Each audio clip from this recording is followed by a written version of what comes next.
Binayı inşa etmek için sağlam bir temele, bir karakteri yaşatmak içinse sarsılmaz bir ruh disiplinine ihtiyacınız vardır.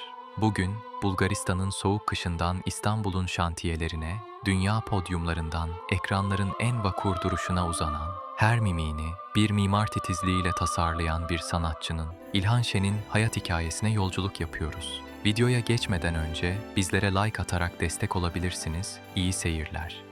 Harman yeri sürseler, oy sanem oy. İlhan Şen'in hayat hikayesi, coğrafyanın insanın kaderi üzerindeki sarsılmaz etkisini kanıtlarcasına, 19 Aralık 1987 tarihinde Bulgaristan'da kışın en sert günlerinde başlar. Ancak bu topraklar, İlhan için sadece bir doğum yeri olarak kalacaktır. Çünkü o henüz 2 yaşındayken, 1989 yılının o tarihi göç dalgasında, ailesinin kucağında Türkiye'ye doğru yola çıkar ve İstanbul'un kalabalığına adım attığında, aslında bir yeniden inşa sürecinin tam ortasına düşmüştür.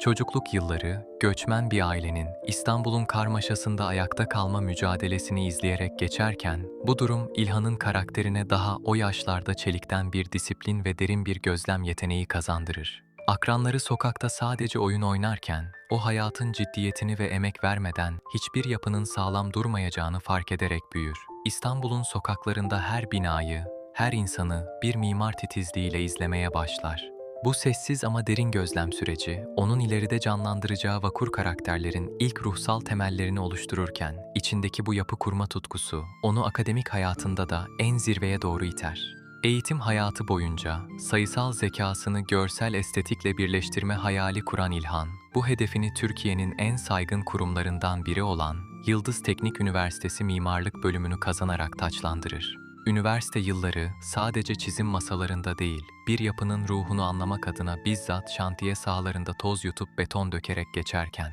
bu zorlu süreç ona sabrı ve bir bütünü oluşturmak için her bir kolonun, her bir tuğlanın ne kadar hayati olduğunu öğretir. Şantiyelerdeki usta-çırak ilişkisi ve o teknik disiplin, İlhan'ın hayata karşı sarsılmaz bir duruş geliştirmesini sağlar. Bir binayı temelinden çatısına kadar tasarlamak, aslında ona bir karakteri de nasıl ilmek ilmek işleyeceğinin metodolojisini kazandırır. İşte bu mimari süreç, projeler ve statik hesaplar arasında tüm yoğunluğuyla devam ederken, 1,89'luk boyu, karakteristik yüz hatları ve entelektüel derinliğinin dışa vurduğu o asil duruşu moda dünyasının radarına girer ve bu keşif onun için sadece yakışıklı bir yüz olmanın ötesinde, mimarideki form ve estetik algısını kendi bedeninde bir sanat eserine dönüştürdüğü devasa bir profesyonel arenaya kapı aralar. İlhan Şen, podyuma adım atmayı bir hobi olarak değil, bir yapının estetik dokusunu tasarlamak gibi ciddiyetle ele alarak 2008 yılında Best Model of Turkey yarışmasına katılır ve en iyi mayo modeli seçilerek bu dünyanın ışıltılı kapılarından içeri girer. Ancak o, başladığı her işi en zirvede tamamlama tutkusuyla bir yıl boyunca hem zihnini hem de fiziğini adeta bir proje gibi santim santim hazırlayarak her gün antrenmanlarını ve gelişimini bir mimarın milimetrik hesapları gibi yönetir.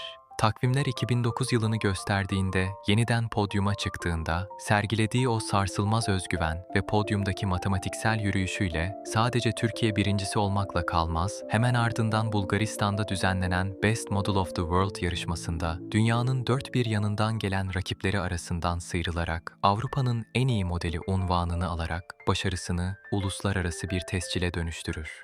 Podyumlardaki bu zirve noktası ve uluslararası arenada kazandığı profesyonel vizyon, İlhan'ın estetik algısını bir üst seviyeye taşırken, hayatını sinematik bir kurgu gibi iki uç dünya arasında mekik dokuduğu bir sürece evirir ve bir gece Milano veya Paris podyumlarında, dünyanın en prestijli markaları için flaşlar altında yürüyüp estetiğin zirvesini deneyimlerken, podyum ışıkları sönüp alkışlar dindiği anda, ertesi sabah İstanbul'daki mimarlık ofisine dönüp baretiyle teknik projelerin başına geçmesi, onun podyumun ışıltılı dünyası ile şantiyenin gerçekçi tozunu aynı ruh içinde kusursuzca barındırabildiğini gösterir.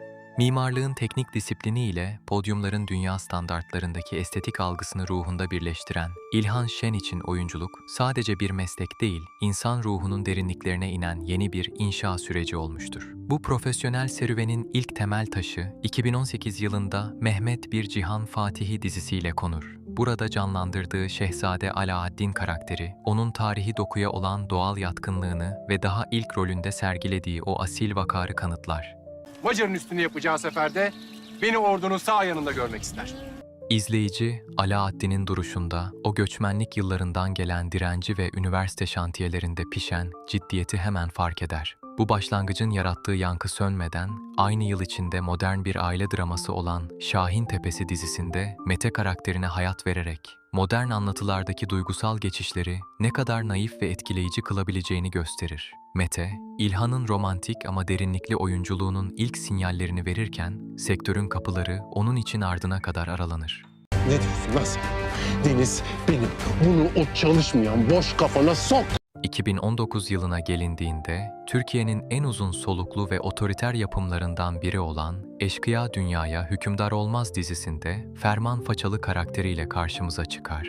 Ferman Façalı, izleyicinin karşısına alışılagelmiş bir kahraman olarak değil, yeraltı dünyasının o karanlık ve acımasız kurallarıyla harmanlanmış kötü bir karakter olarak çıkar. Ferman, Façalı ailesinin o kanun tanımaz dünyasında tekinsizliği, acımasızlığı ve çıkarları uğruna sergilediği soğukkanlı hamleleriyle izleyiciyi ürpertir. İlhan Şen, bu karakterin içindeki o karanlık hırsı ve yeraltı dünyasına ait tehlikeli otoriteyi o kadar gerçekçi yansıtır ki, ekranlardaki güçlü ama kötü adam imajıyla oyunculuk yeteneğinin ne kadar geniş bir yelpazeye sahip olduğunu ilk kez bu kadar net ispatlar.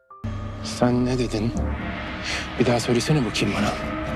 Ancak bir mimar, bazen sanatsal bir devrim için eskiyi yıkıp yeniden inşa etmesi gerektiğini bilir. Kariyerindeki asıl sanatsal deprem, 2020 yılında Ramo dizisindeki tekinsiz ve psikolojik derinliğiyle herkesi şaşkına çeviren Neco karakteriyle gerçekleşir. Neco, İlhan Şen'in o güne kadarki yakışıklı model algısını kendi elleriyle yerle bir ettiği bir meydan okumadır. Sevgisiz büyümüş, karanlık bir dünyanın içine fırlatılmış ve kötülüğünü bir kalkan gibi kullanan ama içten içe kanayan bu yaralı çocuk, izleyiciyi hem ürpertir hem de ona karşı tuhaf bir empati beslemeye zorlar. İlhan, Neco'nun o tekinsiz gülümsemesini ve her an patlamaya hazır ruh halini o kadar gerçekçi işler ki, izleyici ondan nefret ederken bile ekran başından ayrılamaz.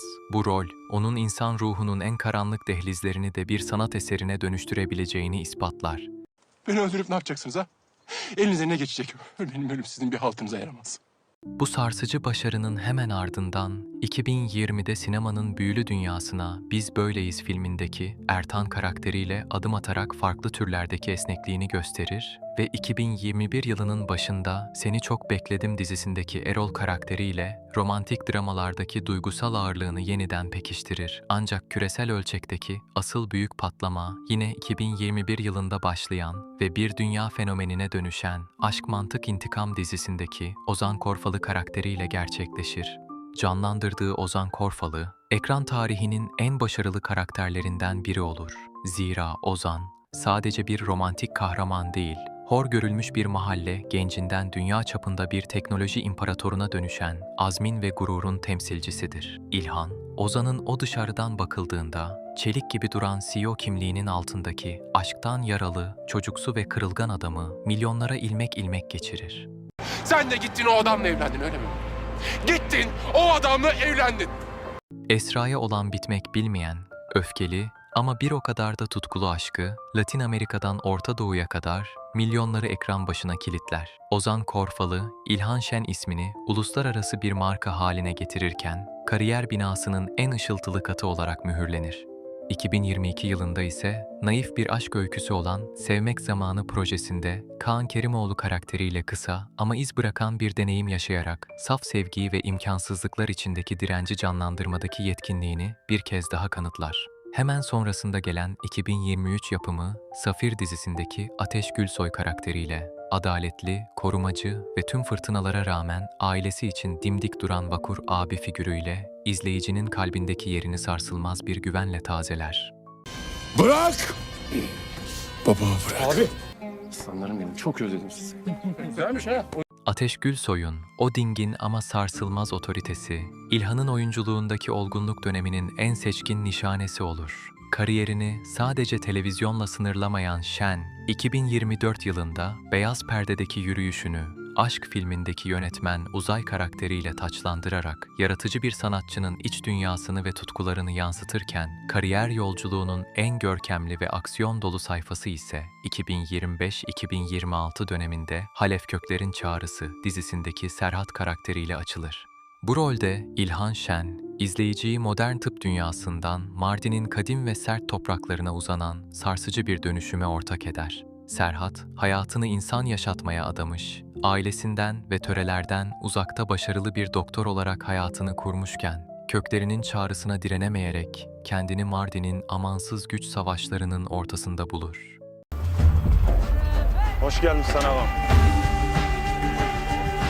O, artık sadece bir hekim değil, beyaz önlüğünü çıkarıp aşiretin başına geçmek zorunda kalan, adaleti silahıyla ve zekasıyla tesis eden modern bir ağadır. Serhat'ın hikayesi, bir yanda köklerine duyduğu aidiyet, diğer yanda ise modern değerleri arasındaki o devasa çatışmayla şekillenir. Özellikle iki kadın arasında kalmışlığın yarattığı duygusal gerilim, onun o sarsılmaz duruşundaki insani kırılmaları ustalıkla yansıtır.